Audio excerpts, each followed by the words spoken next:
Good afternoon, everyone, and welcome to the second day of the 23rd World Education Summit 2022 School Education. And we are now on the second panel discussion of the day, and the topic for the second panel discussion is Decoding the Future, Equipping Teachers of Today with the Skills of Tomorrow. And for this panel discussion, we have some eminent panelists. I would like to welcome them all. Our first panelist is Dr. Ritu Chauhan, Vice President, Manipal International School, Bangalore. She's also the moderator. Welcome, ma'am. Dr. Nikhil Wagh, Chairman, Educon International School, Pune, Maharashtra. Welcome, sir. Ms. Thank you. Zunaira Minhaji, Director, Martina School, Lakhimpur, Uttar Pradesh. Welcome, ma'am. Ms. V. Manjula, Co-founder and Director, People Tree School, Bengaluru, Karnataka. Welcome, ma'am. Dr. Kavita Bajpai, Director, the International School of Thrissur, Kerala. Welcome, ma'am. Ms. Rakhi Mukherjee, Principal, Utpal Sangvi Global School and PPS International Junior College, Mumbai. Welcome, ma'am.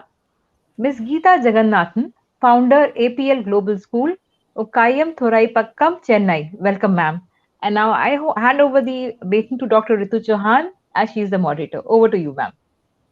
Thank you, Taranum ma'am. So, a very good afternoon to all the respected and esteemed panelists participating in this session today. As you know, Taranum has mentioned, I'll just restate that. Topic is decoding the future, equipping teachers of today with the skills of future. And, I was hearing the panelists are very excited about this topic, and some of them were mentioning that they really liked this particular topic. So, let me start.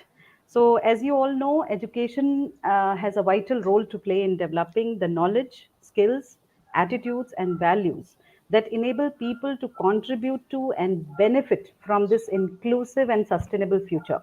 So, learning to form clear and purposeful goals, work with others with different perspectives, finding untapped opportunities, and identify multiple solutions to big problems will be essential in the coming years.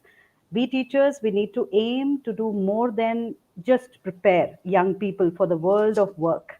Teachers need to equip students with the skills they need to become, active, responsible, and engaged citizens.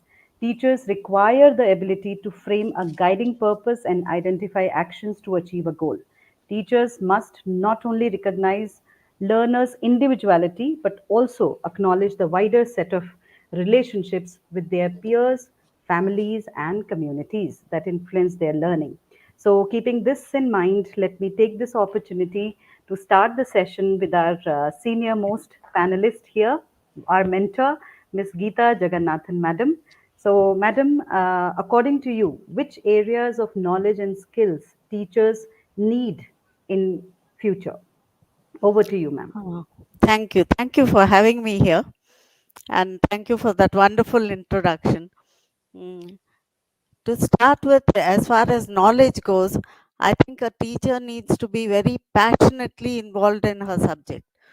It's that passion that communicates itself to the learner. You know? And of course, in today's day and age, a teacher needs to have widespread knowledge about technology. I'm sure we'll be talking about technology later in this panel discussion. But technology is an essential part of a teacher's skill and knowledge base to conduct herself in a way that engages her students effectively. And going forward, we're looking at educating students for tomorrow. And we then talking about 21st century skills. We need students who are engaged, who are confident, who know how to collaborate with others, who know how to problem solve. Now, all these attributes have to be part of the teacher's repertoire for her to be able to pass it on effectively to the students. And primarily, to be able to do that, the teacher needs to understand each student in her classroom and tailor make her lesson plan to suit the group as such, while individually addressing each student as well. So, the major skill I would recommend is learning differentiated teaching strategies and differentiated assessment strategies, because what keeps the students engaged is when the lesson is delivered as per their learning style, when they can relate to it. And what develops their confidence is when they're able to engage in the assessment tasks effectively. So differentiation is the topmost skill that I would recommend for a teacher today.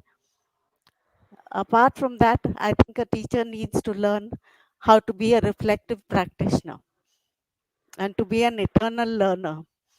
Now, you don't go very far in your development unless you have the skill of reflecting on your own practice and getting guidance from a mentor.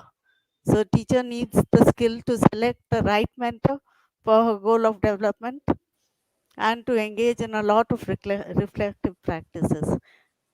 That's when she develops students who have the skills for reflection. When students have to now engage in discussions about world problems and find solutions to them, being reflective is going to be such an interesting part of the whole journey. And a teacher is a role model for that student. So I think differentiation and reflective practice are the two most important things. Apart from which, deep listening is something that a teacher needs to cultivate in order to create a responsive classroom. Like today, we're going through a war position. A teacher needs to be responsive and needs to be aware of how her students are feeling about current events and engage them in discussions about the events for the students to go out tomorrow in the world and face problems with confidence. And with that comes the socio-emotional development of her students, which is very important. A responsive classroom is what sets the tone for the socio-emotional development of students, which is very important again, because in today's world, we all need to engage with people from varying cultures. And we cannot do that unless we learn to be responsible and we learn to be deep listeners. We need to respect all traditions. A teacher needs to develop the skill of managing a multicultural classroom and to be able to engage with each child from his point of starting point. And I think that about sums it up. Yeah, thank you, Geeta ma'am. Definitely, I think, all agree with you that Thank you. differentiated teaching learning practices and this individual personalized learning is really, really important for our future Gen X when we talk about these learners. And your reflective practices, role modeling, plus taking care of their multicultural, when we call about diversity, it is really important for all of us as educators that we take care of all these things. Now, I have the connecting question with the same theme. May I add one more point? Please, ma'am. I also feel that teachers have to use all of these skills to head an inclusive classroom. Yes. Yes, ma'am. And inclusion is what is going to develop each child's, um, what Yes. should I say, pride in themselves. Right, right. Whatever their abilities are, without any sense of competition, if each one of us can concentrate on developing what we are and being aware of that is something that teachers need. Rest. Thank Yes, you. ma'am. Yes. Thank you, Geeta ma'am. Thank you for such an insightful words. Now, my connecting question, as Geeta ma'am was reflecting upon 21st century skill set. So, my question to Miss Junaira Minaji, which specific skills we teachers must have to address the learning styles of, the learners of 21st century? If you can elaborate. Over to you. Good afternoon, everyone. Thank you so much for inviting me here, and it's a great pleasure. And as Geeta ma'am has already said, what are the important and the skills that are needed for the teachers? I would just like to throw some light first. I know that all of you must be aware of them, but I would just like to bring a recap of that.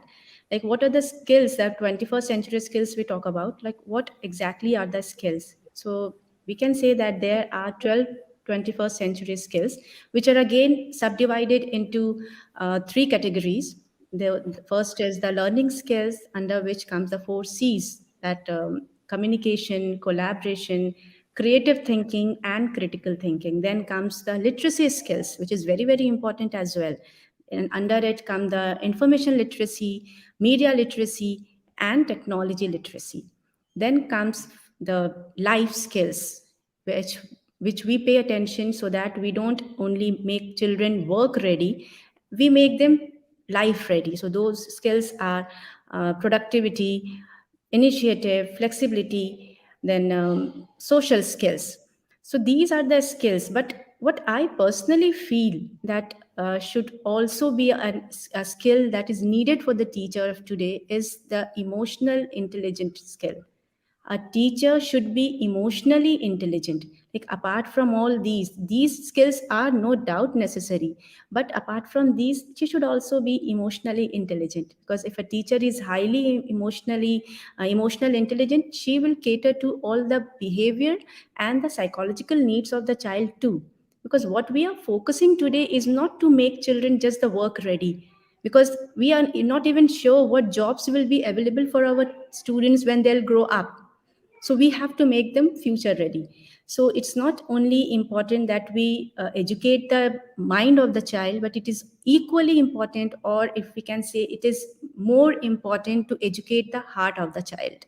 So this is something which I truly believe. And so for that, the first, the teacher should focus on her emotional intelligence. Like, if she is self aware of her emotions, then she will definitely show empathy towards her children, towards the parents, towards her other colleagues as well. So if she is emotionally intelligent, she will definitely cater to the needs of the child, because the child today, they just don't want the lessons to be communicated, or the lessons to be delivered by the teacher.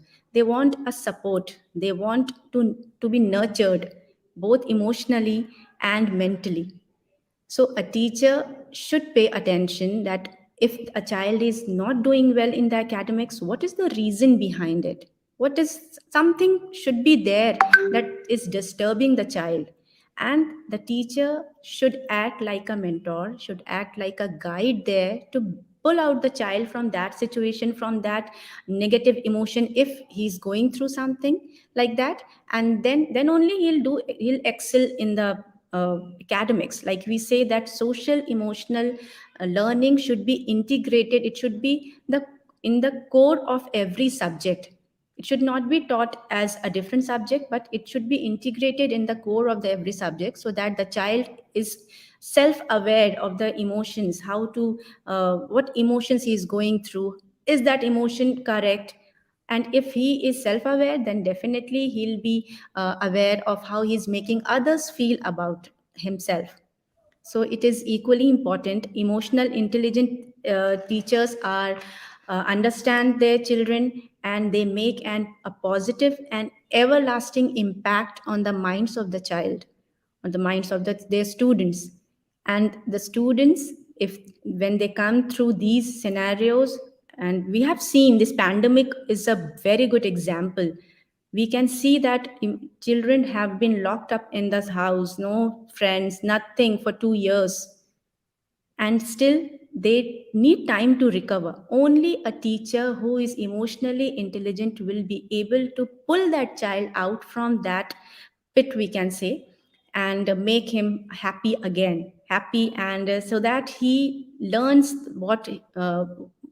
better for the future, not only to get ready for just not passing the grades and getting work ready, but he gets himself ready for the future. Because we don't know that what job and jobs will be available there, or whether the child will be able to cater to the needs of the future.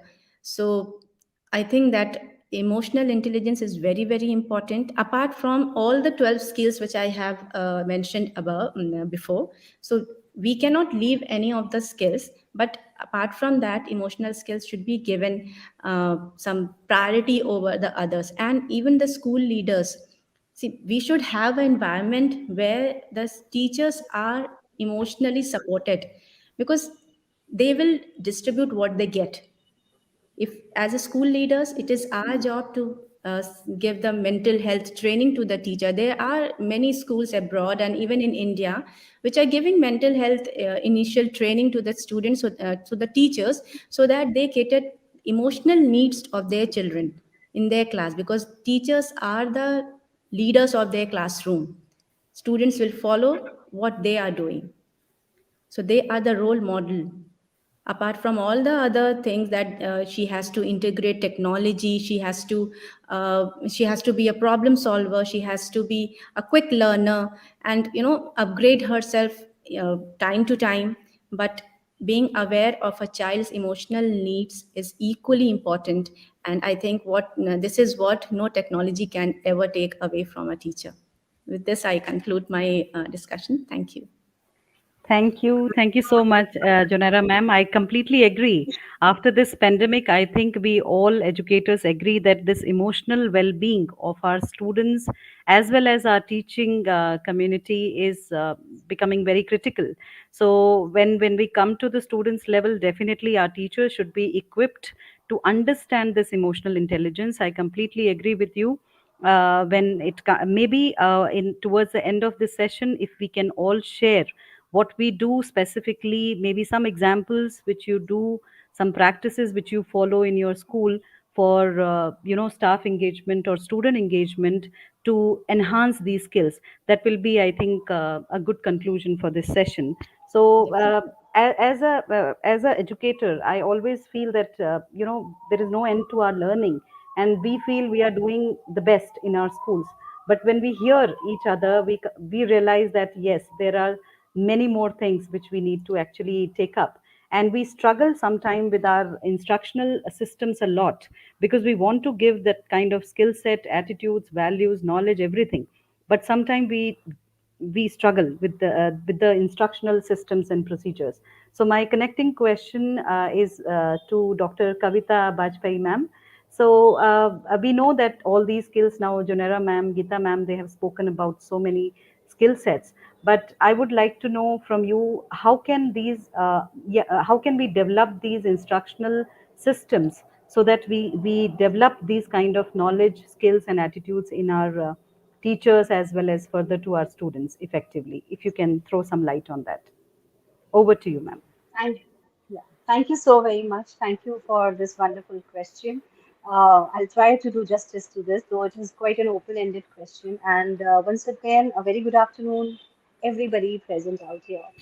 So basically, when we talk about, or when I look at your question, I would like to answer this into three parts.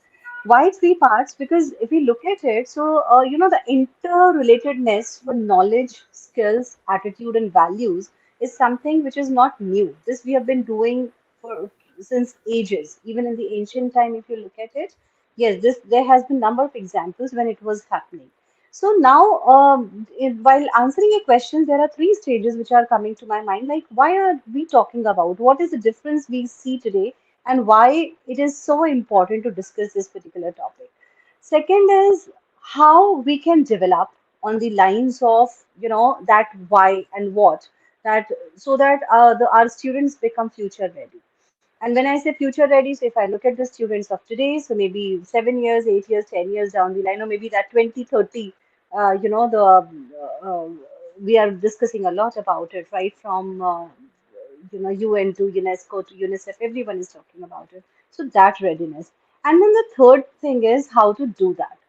So basically, what I feel is that attitude and values, they are being nowadays increasingly integrated into curriculum frameworks. And when you talk about the instructional system, so this is nothing but a guided approach towards the implementation of our learning practices or best of the teaching methodologies. So, since these are the things which are becoming the part of our curriculum frameworks, which actually endorses not only the attitude or you can say values or the knowledge or skills, but competencies. Because the future is of being competent. One has to, it's all about survival of the fittest. It's all about how competent we are making our learners of today to be able to handle the future of tomorrow, which is absolutely unseen. And as everyone is quoting, I would also like to take the same example from pandemic. I think this is the best and the biggest teacher so far I have come across in my life. It has taught me a lot, and I'm sure to all of us. So when we talk about it, so we have seen during pandemic one more thing, and has been a complete paradigm shift in terms of teaching and learning approaches. We have seen that technology has started playing a major role, and of course, not only technology but also AI, the artificial intelligence also. So when you look at all these things together, of course, knowledge is there, skill is there, but value and attitude are these two are the things which are going to play the major role, because values and attitudes are going to develop the competency over knowledge and skill in any of the children of today for tomorrow. For example, if I just have to tell you, when I'm talking about the technology, I'm talking about AI, then I'm talking about why I'm emphasizing more and more about value and attitude over the knowledge and skill. Very simple. Value, it could being ethical is one of the biggest value and the biggest challenge of today's time. Now, for example, if you talk about the fully automated vehicle, right? Is it more safer and effective than a human operated vehicle? If yes, then who would take the responsibility when it meets with some accident? In case of any accident. Same way, the 3D printers we are talking about. So 3D printers are actually reducing the process of manufacturing, and there are a lot of things we can see. I mean, we can see the positive side of it or the benefit of it. But what if someone creates the gun at home or maybe some other weapon at home using 3D printer? What about creating some chemicals or the pharmaceuticals at home? So I think these are the challenges which are coming in the future society, and where the values and ethics are going to play a major, major role. So when we talk about these four things, so why we are talking about, so answering my first question, like what is the difference? Yes, there is a difference, that now being ethical become is which is the biggest challenge, and this is one direction we all have to work upon, because there is a global exposure, there is exposure from all over for every age group, and this is a sign of that we are progressing. Then how and what to develop? So as I say, to being more focused, to talk about these differences, it's better to work upon the competencies. And how to develop the competencies? So it is very simple, like we have to take the values as a guiding principles, as a base of it. Then our attitudes are something which are underpinned by values, and then beliefs and whatever the influences on behavior we see from the surroundings, from our teachers, from our parents, from everybody else around. And of course, then personal, social, societal, human attitude and values can be incorporated into curriculum using a variety of approaches and terms. Now, when I say variety of approaches and terms, it could be anything. There has been a very popular pedagogy which I think, just before me, Ms. Zunaira also has said. She was referring to hand, heart, and head pedagogy. So this is something when we are talking about, incorporating into our curriculum all these things, like, the variety of approaches. It could be anything. It could be aptitude, it could be attribute, it could be belief, it could be disposition, ethics, morality, mindset, social and emotional skills, soft skills, virtues, you name it, and there are many. But the thing is, all these have to be given lots and lots of importance into our framework and curriculum development, not in terms of that they have to be taught. Rather, the children have to be made to experience it all. And this is how the progressive curriculum should be designed, and how we can take it forward. So, it's like creating new value, innovation, and creativity to solve problem. We talk about problem solving. So what we have to do is we have to create new knowledge. We have to find out more ways to solve the problems. And then we have to keep the values and attitudes in forth. So we should know, okay, we have to apply the knowledge, we have to apply the skills, but these are the values and this is the attitude one has to inculcate or develop. Then reconciling dilemmas and problems, securing personal well being while understanding the needs of others, being sensitive, being empathetic, and also taking the responsibility, ownership, accountability, self regulation, self efficiency, problem solving, adaptability. So these are the things what when we talk about how to deal with it. So your instructional basically the system, or what we say, how the instructional systems, like how to develop. So it has to be developed keeping these things in mind. As very rightly one of my panelists, I mean before me, has said that no machine can take over the place of an educator.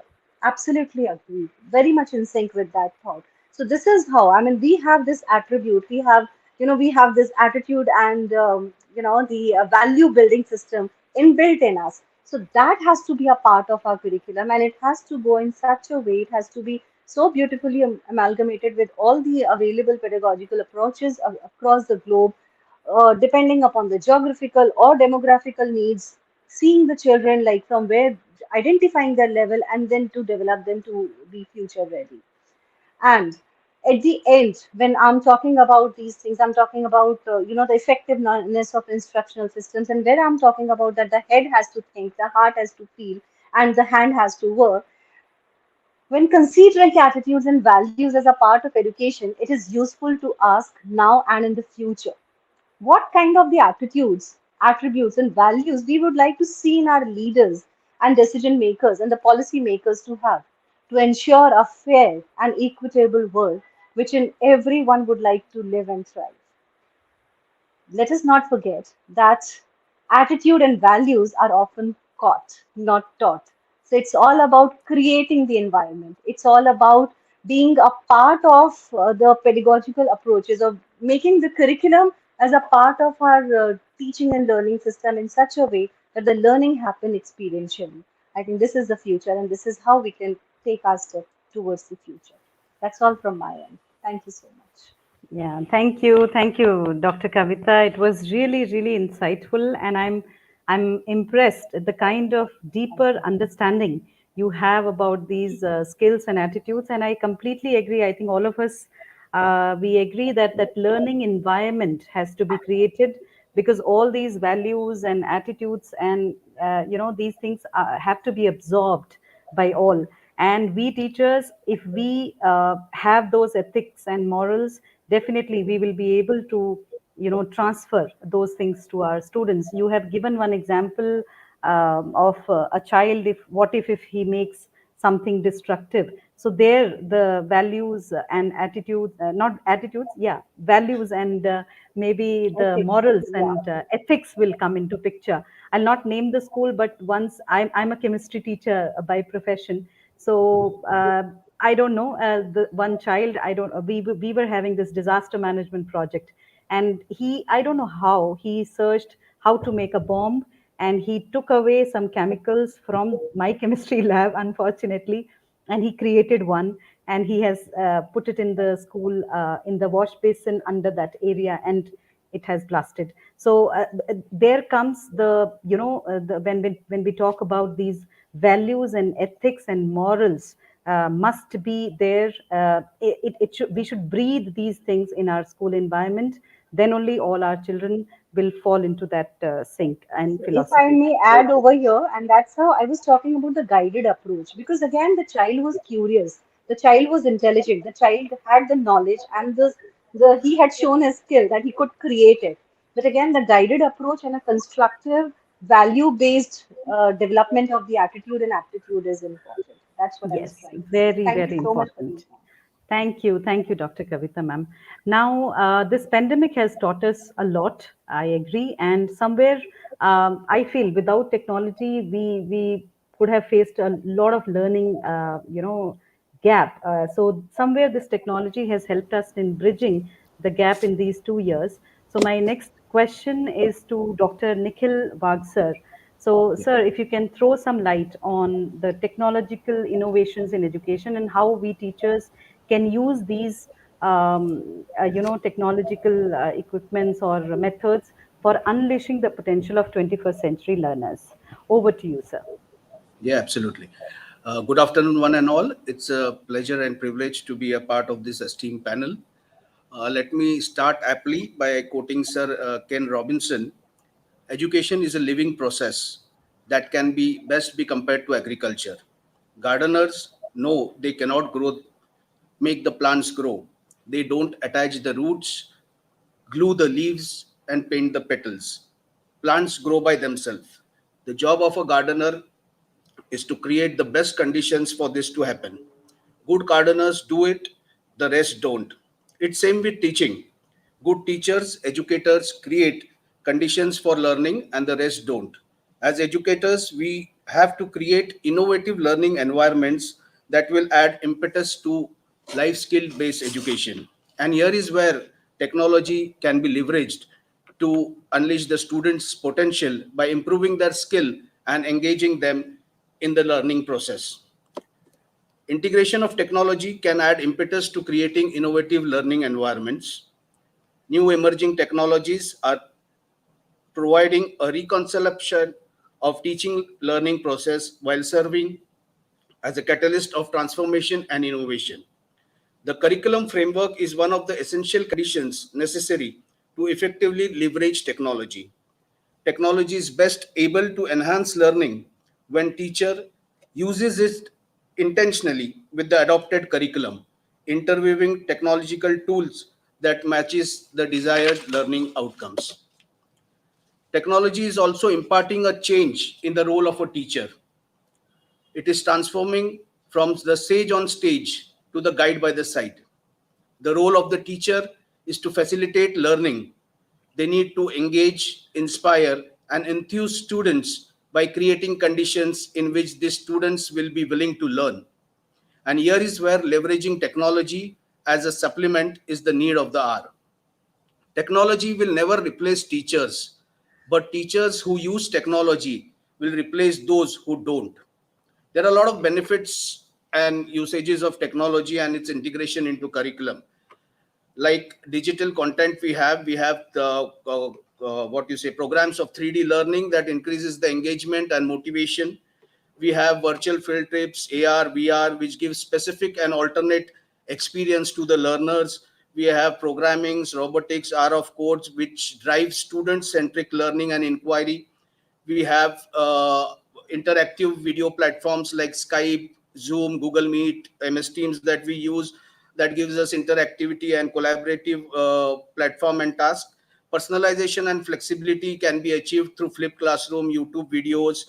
There are a lot of tools, available, like Flipgrid is there, Kahoot is there. There are online quizzes, games. So there are various tools which are available. Now it all depends upon the individual teacher who is going to deploy this tool. So she has to take into consideration what kind of learning outcome she desires from the class. It is vital that technology is deployed to complement and supplement the learning taking place in the classroom and making it more engaging and participatory. This generation of learners has a more intuitive relationship with technology than the previous one, leveraging that benefit while ensuring the development of interpersonal skills do not suffer as a result of excessive screen time. This is something that we as teachers should note. Using technology with a purpose and understanding which tool is right for which job so as to achieve the desired learning outcome. This is a very important thing that the teachers have to always introspect.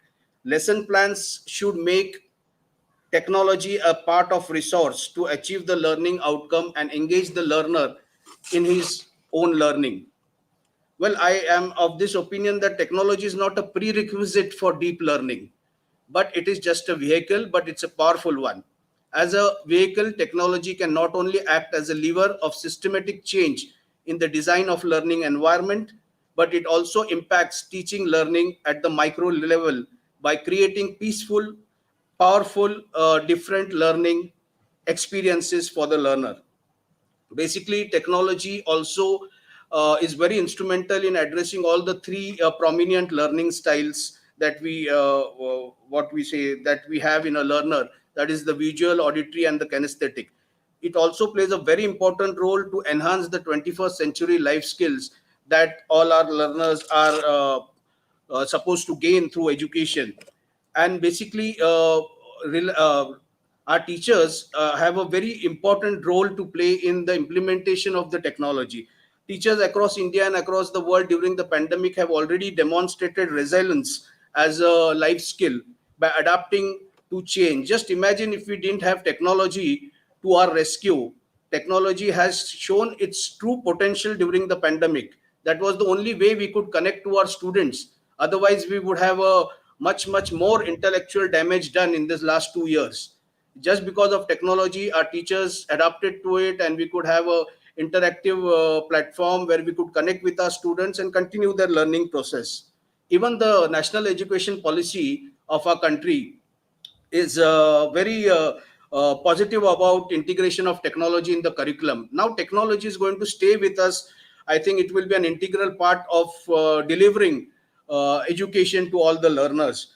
The NEP is also very particular about that. Platforms like Diksha for students and for teachers are already having a lot of e-content available. There is Swayam, that is study web of active learning for young aspiring minds. So government, on the government front, the NEP promises technology to be more accessible to all the masses, and it will definitely add a uh,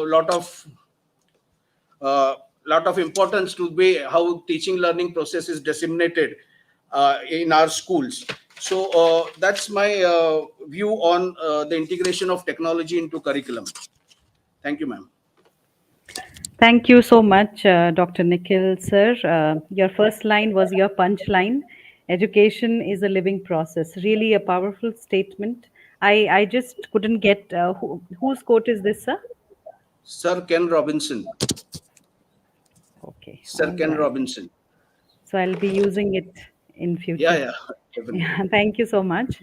And really, we appreciate your insightful points related to technology. Yes, we all know that technology has done a great favor to all of us, including parents, students, teacher community, and we all just, we were thrown into this and we learned by hook and crook, and now I think we are quite confident, and the future will be maybe the hybrid teaching learning model.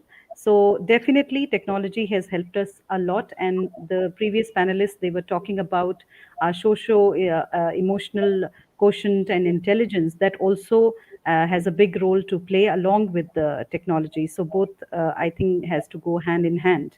So my next question is to Ms. Rakhi Mukherjee. It is connected to the first three panelists. They have spoken about skills and attitudes, values, and ethics.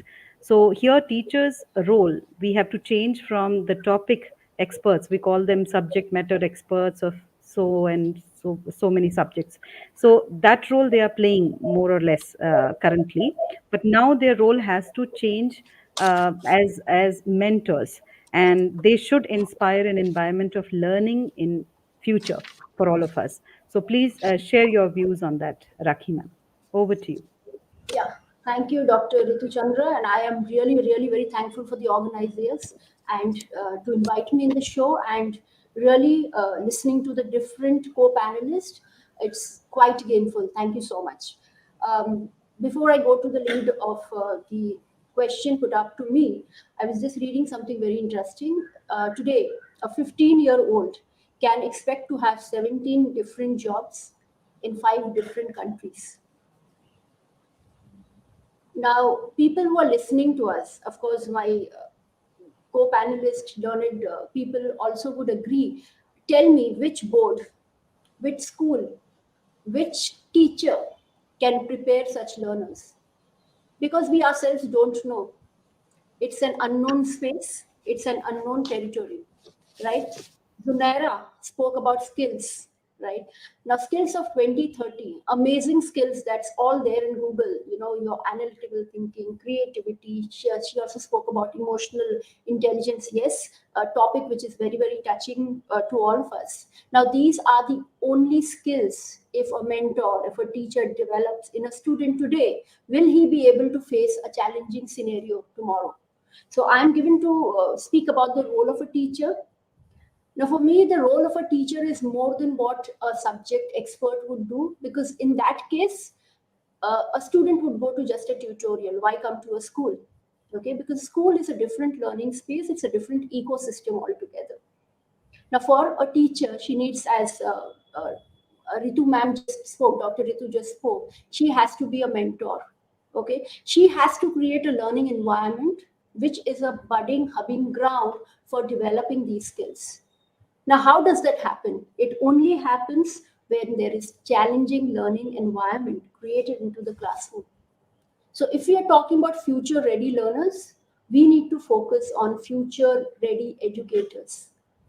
These educators have to create a lot of scope for the students to have inquiry based learning, a lot of scope to have collaborative space, a lot of scope to ask why, okay, rather how comes later, and then what should be absolutely down the run.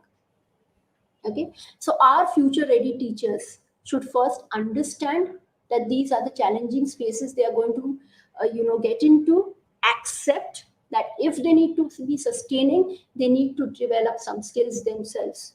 And as all my learned people spoke, literacy, digital literacy is something which is non-negotiable.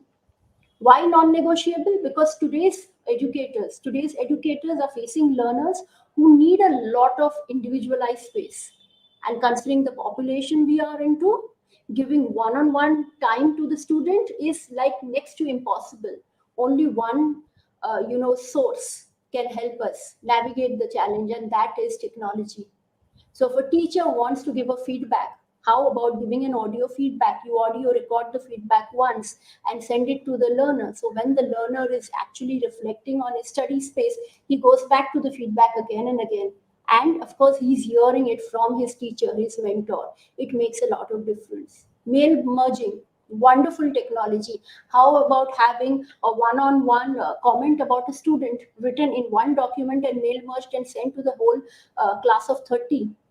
Now these are, technology cannot overpower a teacher, as somebody, I think Kavita just spoke. It cannot definitely overpower a teacher, but it definitely can be an aid to the teacher. So if a teacher or an educator takes technology as his or her companion, acceptance is better. And definitely we need to have reflective practitioners who are ready to create a different kind of a space in the classroom. If plan A is not working well with one class, you immediately move to a plan B. This only happens when we have adaptable or flexible minds. Now I am running a show of 3000 and with 200 plus educators, and we have a broad spectrum of educators here. Somebody who is instantly on the spot ready to make a change to the classroom, and the classroom is an electrifying dynamic space. And there we would also have some educators who feel, yes, this is, I mean, what I'm doing is the right thing, and the classroom is dead and dry. So if I am able to teach 10 theories in a class space of 40 minutes and my class is dull and really dull, I don't think any learning has happened. And I'm sure all of us would agree to that. So that's the kind of classroom we are looking at. So most important, if we want to give one-on-one space, I mean educators, if we want to have a lot of innovations and creativity into the classroom, we also know that we have a scope of work to be accomplished, right? So there we need people who are very well planned. So planning is something which has to be aced up into every educator's, uh, space looking at. Our B.Ed currently does speak about an action research component, and I think it's wonderful because we have a lot of B.Ed teachers who come into our institute to do their model teaching. So that important component of B.Ed is very important. NEP today is talking about 4 years of teacher education. I think it's brilliant.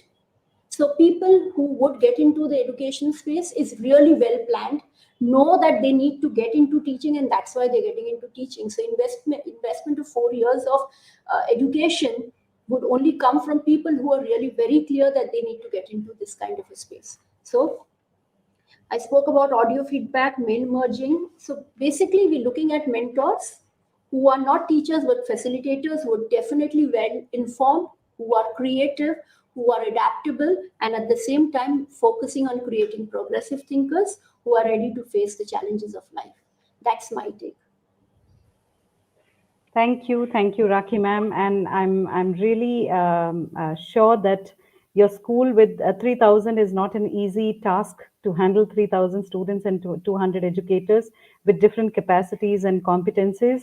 But I think the leader like you, who is so clear in the vision and what you want to do, I think you are making it very clear to your team. And all the best for your future endeavors, ma'am. Great, great. Yeah. So now let me move to our last but not the least. We have Manjula ma'am here with us.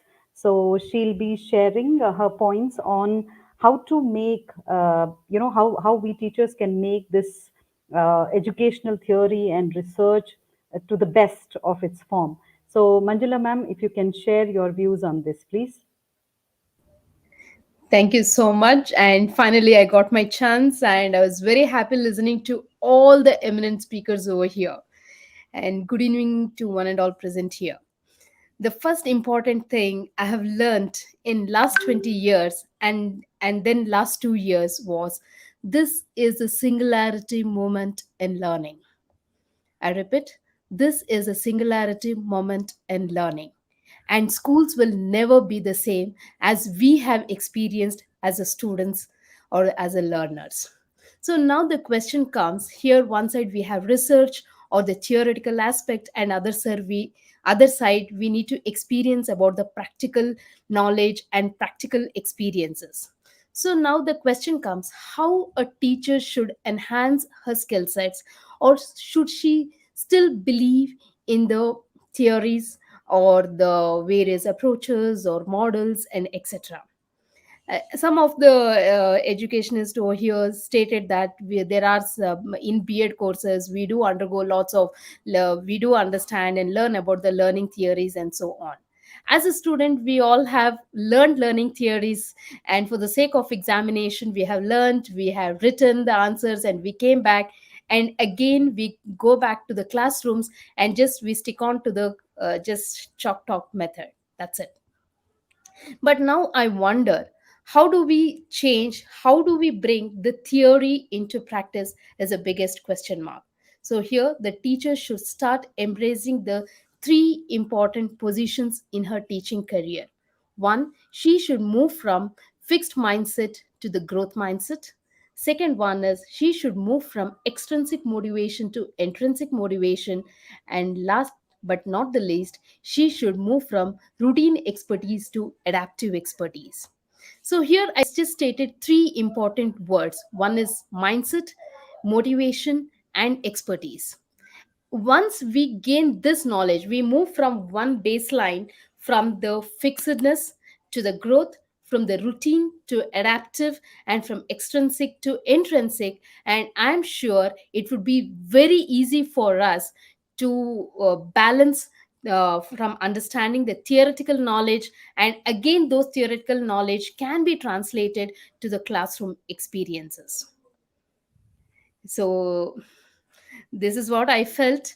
And in Bangalore we implemented one of the few very important action research, where we did like translating the neural principles or the principles of neurosciences, and we translated the principles of neurosciences into the pedagogical model, and we implemented in the school. And I'm sure, and the results were phenomenal.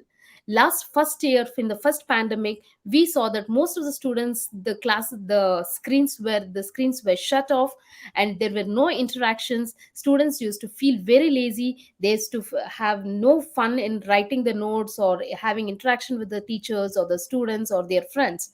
But when we started implementing our model by using the principles of neuroscience, there we could see that almost 99% of the class, where all their cameras were on, the classroom was fully fun, and there were lots of interaction between the friends, their own classmates, as well as along with the teachers. And teacher also felt so light on herself, and she felt that the teaching should can also be fun. It should never be a burden for herself. And that was the most phenomenal result when we started implementing the neural concepts in one of our school in Bangalore. So I'm sure that teaching and knowledge as theory is very important, and along with the theory, the translating those theoretical aspects into the practical life is also very important. So with only theory it's of no use, and only practical without any having any theoretical background, it doesn't make any sense.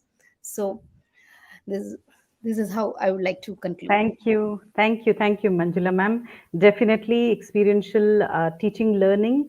The onus is on both the stakeholders, we as teachers and students as learners, and definitely activity based, research based, project based, with the help of technology.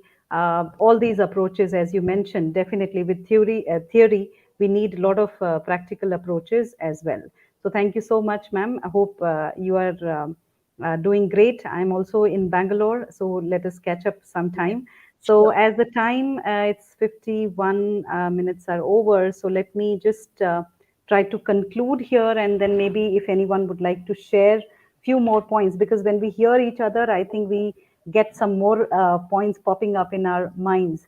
So basically, what Geeta ma'am, Junaira ma'am, Kavita ma'am, Rakhi ma'am, Manjula ma'am, Nikhil sir, all of you have shared wonderful thoughts and the best practices which you feel and which you must be implementing and living each day as founders and chairperson, as principals. So for all us as a teacher community, I think this personalized learning environment is the need of an hour in the future. Definitely, 21st century skills are the future. We need to keep them in our curriculum in such a way that on a daily basis in that 40 minutes class, something or the other, like digital literacy or communication or collaboration or critical thinking and all these skills which we all know about it should be part of it. So our future teachers, we need to make use of digital tools, very, very important, and technology skill proficiency alone. After hearing all of you, I can say that it does not appear to be enough to facilitate effective integration. So being able to orchestrate a student centered technology rich lesson requires much expertise on the part of the teacher, and acquiring such skills, however, is a process. So thank you so much for joining and sharing your views. It was really indeed very, very informative session for all of us today. So Tarun ma'am, do we have more time, or shall we Uh, wind up? I think we can take a question or two if you we can take a Yes, concluding remark. In fact, under sure. 30 seconds, if a small concluding remark can come from all the Yeah, panelists so here. yeah, sure, Taruna ma'am. So I'll go back to Geeta ma'am, who started the show. Geeta ma'am. Okay. I think one of the panelists, was it Zonaira? I don't remember, mentioned that a teacher needs to be self-aware. And I've often felt that teaching basically is a spiritual exercise. The more you accept yourself, the more you accept your students, and that's when you can connect with them. And the connection is an essential ingredient of being able to teach them effectively. So self-awareness is the key. Right, right. Thank you so much, ma'am. Let me move on to Junaira ma'am. Yeah, thank you, ma'am, for acknowledging whatever I have said. So I just want to share the daily practice that we have in our school that we do to make our children and teacher more self-aware of about their behavior. Is that in the morning we have a homeroom period, like the usual periods are of 40 minutes, but the homeroom period is for 30 minutes. So in that 30 minutes, we make the children comfortable. It's a homeroom because we say that school is a home away from home, right? So we make them comfortable. The teacher just interacts with the child, like how are you feeling today, and some small activity that will start the collaboration of the class. Like they communicate, they collaborate together, they have some creativity is done. So in the morning we have this, and before we end the school, there is a 15 minutes time that we call as quiet time. So in the quiet time, all the students of all the class, the class teacher only takes the last class. So it is mandatory for the class teacher to be in her class in the last period. So in that 15 minutes, the teacher asks all the children to have 2 minutes of meditation and think whatever they have done all through the day. Then the child writes it in the diary, three things that he or she has done good, and three things which she feels bad about, that she shouldn't have done. And then what she would change about that. That in future, if she comes across the same situation, what will she do then? So it's really amazing to see what solutions the small kids of class 1 and 2 even they come forward with. So it is really amazing. This is something which we are practicing and it is yielding us great results. And it's making the children self aware that whatever they are feeling, why they are feeling it, is it good, is it bad, what they could change about it. So I think this is one practice that most of the schools can do to make the children and teachers self aware. So it will be really good. This Thank is what you. Thank you so much, ma'am, for sharing this best practice. Definitely, we will be incorporating it in our schools. Next, I would like to go quickly to Dr. Kavita, ma'am. It is so interesting to hear all the esteemed panelists here.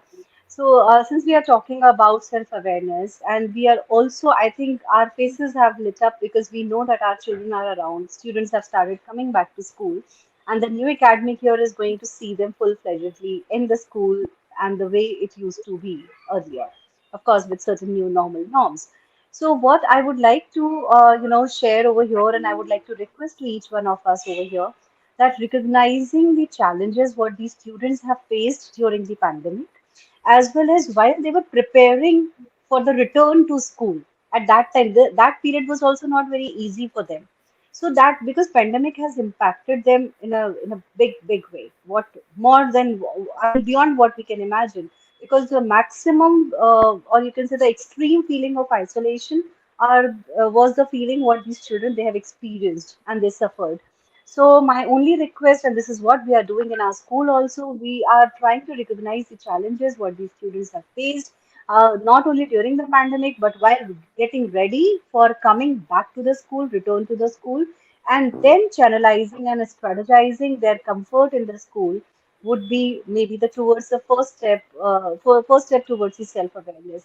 Because that is the period where not only the students, but even the teachers and parents, they all have their own Right. pie of share, so yeah, Yeah. that readiness is very important.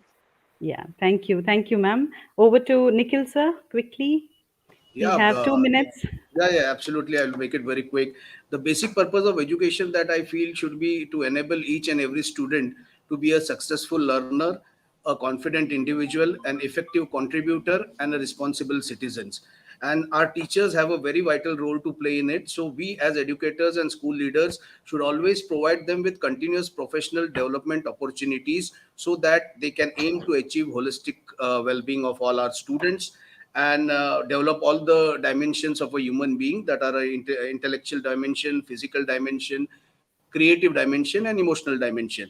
And if we deliver and motivate and transpire this to our teachers who are there on the floor, however good mission and vision we have, if they are not on same page with us, it will be very difficult for us to transpire that. So the True. teachers have to be first trained so that they can implement this and achieve holistic development of all our learners. Thank you. I think I Thank was you. very Thank clear.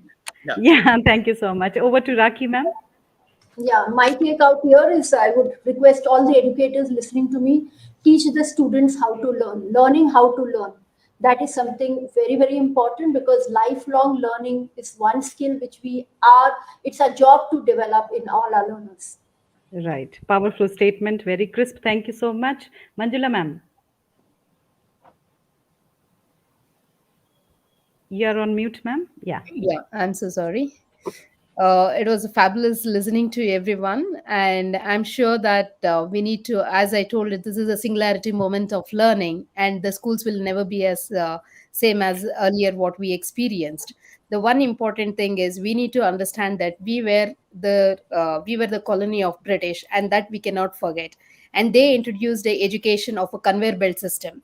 Even Ken Robinson also told the same thing, and we all are experiencing the same thing. So that what is the conveyor belt system is simply called as the behaviorist model.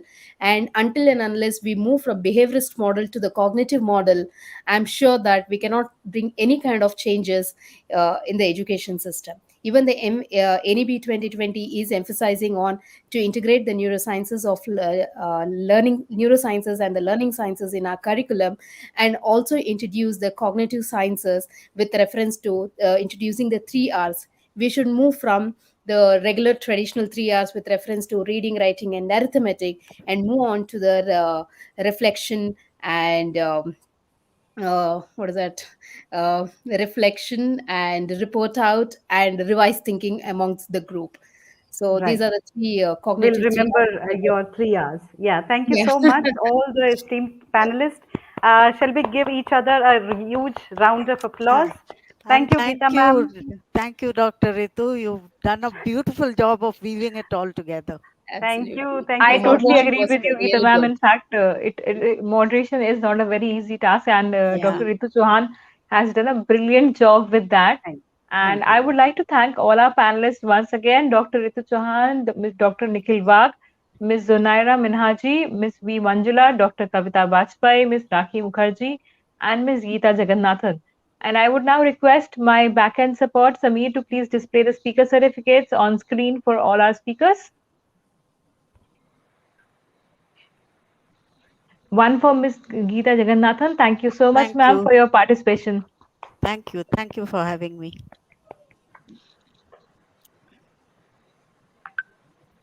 A certificate for Dr. Nikhil Wagh. Thank you so much, sir, for sparing time and Thank, coming here today.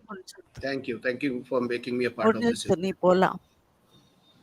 Thank you. One for Dr. Ritu Chauhan for her wonderful moderation skills. Thank you so much, Thank you, ma'am, ma'am. for being a part of the event. Thank Mm. One for Dr. Kavita Bajpai. Thank you so much, ma'am, for being a part of the event, and thank you so much for sharing your views.